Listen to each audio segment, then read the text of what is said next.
दोस्तों 38वें एपिसोड में आपका स्वागत है। चलिए शुरू करते हैं कहानी। इसी बीच राघव अंजलि के पास आया और उसने कहा कि मुझे माही के बारे में कुछ पता चला है। अंजलि ने तुरंत उससे पूछा, क्या पता, बताइए।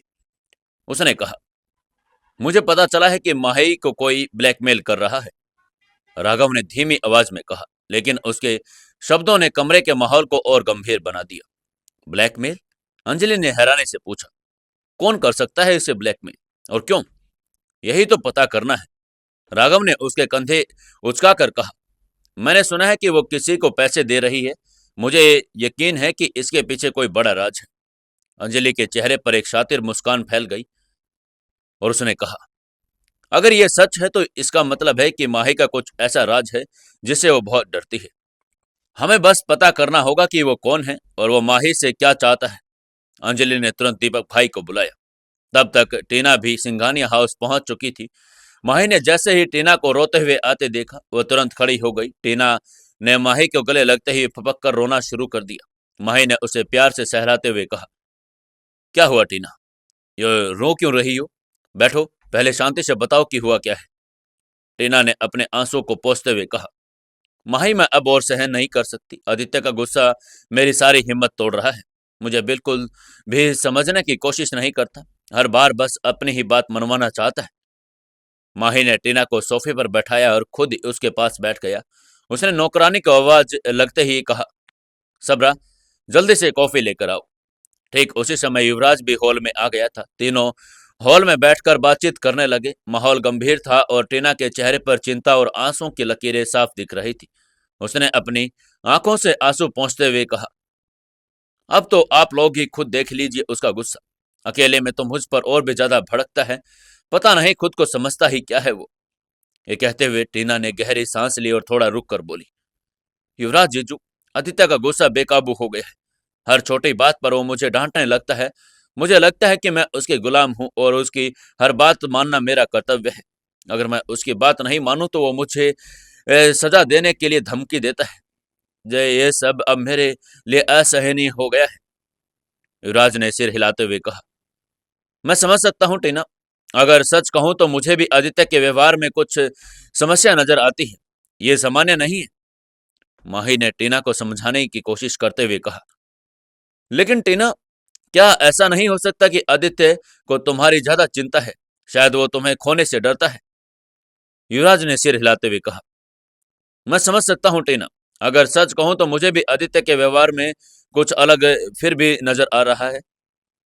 टीना ने उसकी बात काटते हुए कहा, नहीं माही, ये चिंता नहीं, ये सिर्फ उसकी जिद है, अकड़ है। वो हर चीज में सिर्फ अपनी बात मनवाना चाहता है। अब मुझे अपने बराबर का समझता भी नहीं है। यही वजह है कि मैंने उसे शादी करने के लिए मना कर दिया है। युवराज ने सहमति जताते हुए कहा, मैं तुम्हारी बात से पूरी तरह सहमत हूं टीना। सच कहूं तो आदित्य के इस रवैये में प्यार से ज्यादा उसका अहंकार झलकता है। वो सिर्फ अपने बारे में सोचता है। अगर वो तुम्हारी खुशी के बारे में नहीं समझ सकता तो उसे खुद पर काम करने की जरूरत है। वैसे मुझे लगता है कि आदित्य के साथ कोई मानसिक समस्या है, वरना ऐसा व्यवहार सामान्य नहीं है। टीना ने राहत की सांस लेते हुए कहा, थैंक यू जीजू, आप मेरी समस्या को इतनी जल्दी समझ गए। मैं चाहती हूँ कि आप मेरी बात बाबा से करने में मुझे मदद करें। मुझे यकीन है कि वो आपकी बात सुनेंगे। युवराज ने उसे आत्मविश्वास के साथ आश्वासन दिया, तुम चिंता मत करो, मैं टीना कुछ करता हूँ। अगर बाबा को सही समय पर यह बात समझानी होगी तो मैं जरूर मदद करूंगा। लेकिन मुझे लगता है कि यशवंत अंकल खुद ही इस शादी की तारीख को टाल देंगे। तुम्हें ज्यादा कुछ करने की जरूरत नहीं पड़ेगी। माही ने यह सब सुनने के बाद कहा, मुझे तो ये सब कुछ ठीक नहीं लग रहा, लेकिन जो हो रहा है वो अच्छा नहीं है। ये कहकर वो खड़ी हो गई और सबरा के देर से करने पर थोड़ा नाराज होते हुए बोली, ये सबरा कॉफी लेकर क्यों नहीं आई अब तक? मैं जाकर खुद देखती हूँ। ये कहकर वो किचन की ओर चली गई। माही के जाने के बाद युवराज अपने फोन में व्यस्त हो गया। टीना उसे गौर से देखने लगी। उसके चेहरे पर हल्की मुस्कान थी और उसकी नजरें युवराज पर ही टिकी हुई थी। तभी माही के किचन से आवाज आई, सबरा, क्या तुमने अब तक कॉफी तैयार नहीं की? माही की आवाज सुनकर टीना अपनी सोच से बाहर निकली और ठीक से बैठते हुए युवराज से बोली, जीजू, मैं आपका एहसान नहीं बोलूंगी। आपने कल जो मेरे लिए किया वो मेरे लिए बहुत बड़ी बात है। युवराज ने मुस्कुराते हुए कहा, ये एहसान नहीं है टीना, मैंने सिर्फ वही किया जो मुझे सही लगा। तुम्हारी खुशी हमारे लिए बहुत सबसे महत्वपूर्ण है। टीना ने उसकी बात पर हल्की सी मुस्कान दी और कहा, आप जैसे इंसान को मेरी बहन का जीवन साथी के रूप में पाकर मैं खुद को बहुत खुशकिस्मत मानती हूँ। माही ने जब रसोई से लौटकर देखा तो टीना और युवराज हल्की मुस्कुराहट के साथ बातें कर रहे थे, तो उसने राहत की सांस लेते हुए कहा, चलो कम से कम तुम दोनों को मुस्कुराते हुए देखना अच्छा तो लगा। लेकिन अब ये बताओ कि कॉफी कब पीने का इरादा है। तीनों ने हंसते हुए कॉफी का इंतजार किया और अपनी चिंताओं को थोड़ी देर तक भूलने की कोशिश की। उधर दीपक भाई भी कपूर मैंशन पहुंच चुके थे। उसके पहुंचते ही अंजलि ने कहा, दीपक भाई मुझे आपकी मदद चाहिए। दीपक भाई ने अंजलि से पूछा, मुझे क्या करना होगा अब बताओ। मुझे पता चला है कि माही को कोई ब्लैकमेल कर रहा है। मुझे जानना है कि वो कौन है और माही से क्या चाहता है। अब किसी भी तरह से ये पता लगाओ, अंजलि ने आदेश देते हुए कहा। दीपक ने हामी भरी। ठीक है, मैं पता करता हूँ, लेकिन ये काम आसान नहीं होगा। माही काफी सावधान रहती है। मुझे बस नतीजे चाहिए, बहाने नहीं, अंजलि ने सख्ती से कहा। दीपक ने अपने कुछ भरोसेमंद लोगों को यह काम सौंपा और वहां से निकल गया। इधर चौधरी हाउस में आदित्य अपने कमरे में बैठा गहरी सोच में डूबा हुआ था। कमरे का माहौल उसकी मानसिक स्थिति का आईना था। फर्श पर बिखरे हुए कागज, उल्टी सीधी किताबें और कोने में पड़ी एक टूटी हुई फोटो फ्रेम। उसके चेहरे पर निराशा और गुस्से का मिश्रण साफ दिख रहा था। तभी दरवाजे पर हल्की सी आहट हुई। बिना मृत्यु के दरवाजा खुला और रीना अंदर आई। उसने कमरे का हाल और अपने भाई की हालात देखी तो उसका दिल भर आया। भाई, ये सब क्या हो रहा है? उसने आगे बढ़ते हुए कहा। आदित्य ने सिर उठाकर उसकी ओर देखा, पर कुछ जवाब नहीं दिया। रीना ने पास आकर उसके कंधे पर हाथ रखा और कहा, तुम क्यों इस तरह खुद को तकलीफ दे रहे हो? जिस इंसान के लिए तुम परेशान हो उसे तो कोई फर्क ही नहीं पड़ता।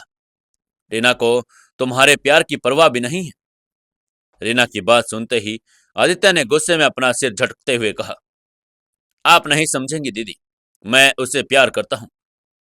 रीना ने ठंडी सांस भरते हुए कहा, भाई सच को मान लो, वैसे भी अंकल ने शादी की तारीख पोस्टपोन कर दी है। रीना की बात सुनकर आदित्य ने अपना चेहरा ऊपर उठाकर और उसकी आंखों में देखते हुए पूछा, ऐसे कैसे कर सकते हैं वो? रीना ने सिर हिलाते हुए कहा, ऐसा ही हुआ है, बल्कि मुझे तो लगता है कि जैसे ही वो रिश्ता ही खत्म कर देंगे। आदित्य ने नाम में सिर हिलाते हुए दृढ़ स्वर में कहा, नहीं, मैं ऐसा नहीं होने दूंगा। रीना ने उसकी ओर आंखों में देखते हुए कहा, तुम्हारी सुनता है कौन है? कोई नहीं। बड़ा जमाई है ना अपनी बात मनवाने के लिए। और वैसे भी हमारी मम्मी, उनकी समधन हमेशा उन्हीं का साथ देती है। हमें तो कोई कुछ समझता भी नहीं है। हम न 3 में हैं और न 13 में। हम तो बीच में कहीं भी छूट गए। आदित्य ने अपनी मुट्ठियां भींचते हुए कहा, मैं इस रिश्ते को हर हाल में बचाऊंगा। रीना ने उसके कंधे पर हाथ रखकर उसे शांत करते हुए कहा, तुम्हारी ये हरकत अच्छी नहीं लगती। बी स्ट्रॉन्ग, समझे? इसके बाद रीना ने उसके कंधे को सहलाया और चुप रहने की कोशिश करवाने की कोशिश करने लगी। दूसरी ओर यशवंत अपने कमरे में टहलते हुए गहरी सोच में डूबे हुए थे। उनकी सोच बार बार टीना की बातें पर जा रही थी।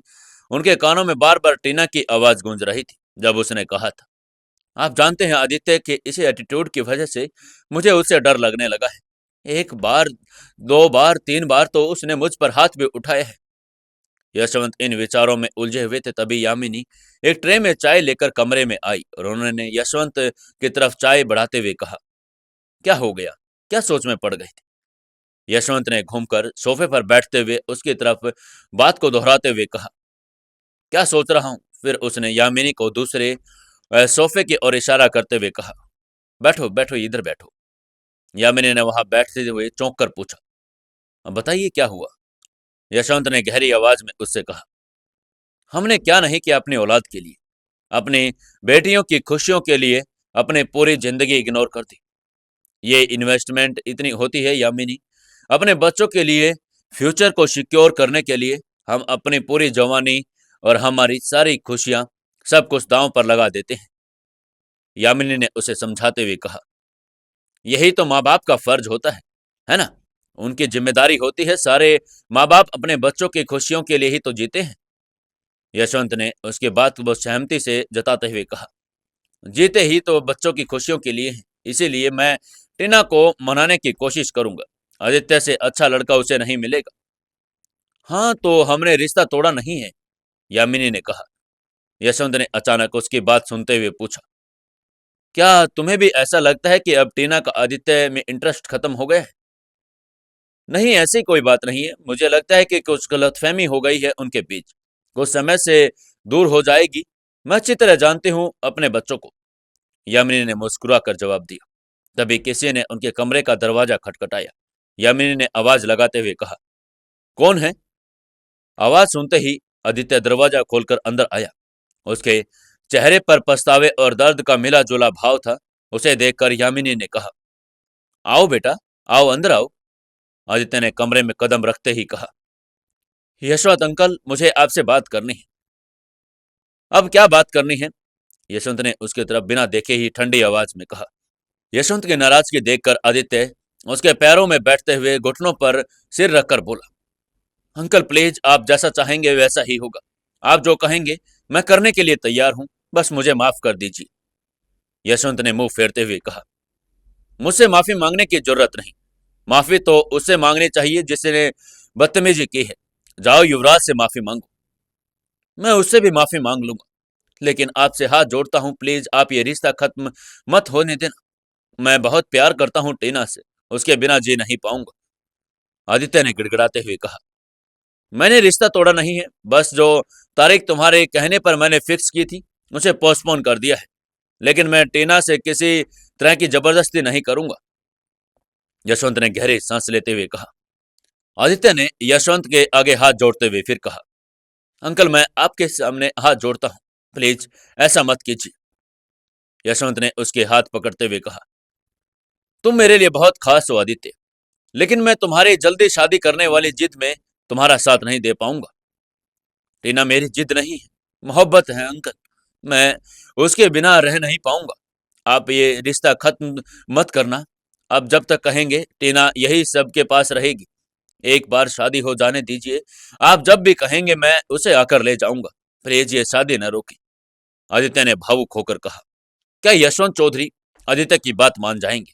क्या आदित्य मना पाएगा यशवंत और यामिनी को? क्या होगा आगे जानने के लिए जुड़े रहिए कहानी के साथ।